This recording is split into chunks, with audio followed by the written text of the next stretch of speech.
مرحبا بكم معنا. اليوم عندنا وصفة جديدة ولا كيفية كيفاش نتحصلوا على الرغوة في القهوة مثل تاع القهوة وتجي خاثرة وبنينة تهبل في أقل من دقيقة واحدة، ونوعدكم في أقل من دقيقة واحدة. مش نهضروا على القهوة كي طيب، نهضر على الطريقة كيفاش تستخدم القهوة.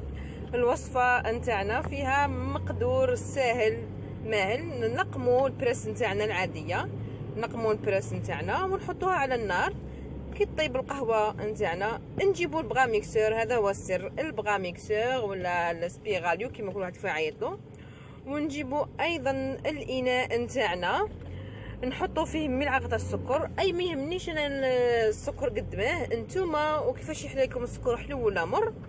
ونفرغوا القهوه، لازم تكون سخونه من البريس، هذا هو السر، القهوه سخونه من البريس كيما قالتها جده من القدره لفاد احمد.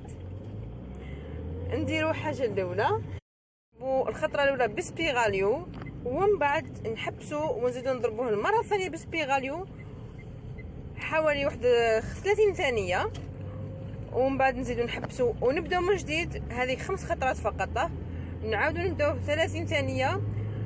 المره الاخرى نطلعوها ونهبطوها كيما شفتوا الفيديو تاع المايونيز، بالعقل نجبدوها بالحنانه، اي تخلي الهواء هذاك يشكل لنا الرغوه هذه. راكم تشوفوا يتشكلت الرغوه معنا. انا نزيد حوالي 15 ثانيه، راكم تشوفوا ما اخذتش معنا بزاف وقت ما بين فتره وفتره حتى تشكل الرغوه. تشكلت الرغوه الرائعه هذه معنا. انا نكملها خلاص حتى نكمل الدقيقه كيما قلت لكم الدقيقه كامله. راكم تشوفوا نجبدها بالعقل باش تشكل لنا الرغوه هذيك، ومن بعد نحيو البغان تاعنا ونفرغوه في الكاس وراه صار واجد.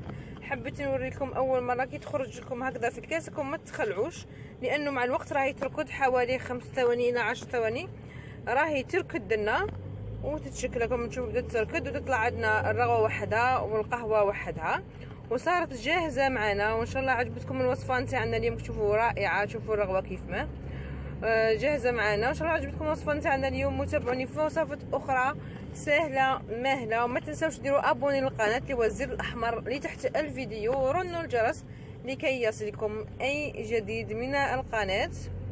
والى اللقاء.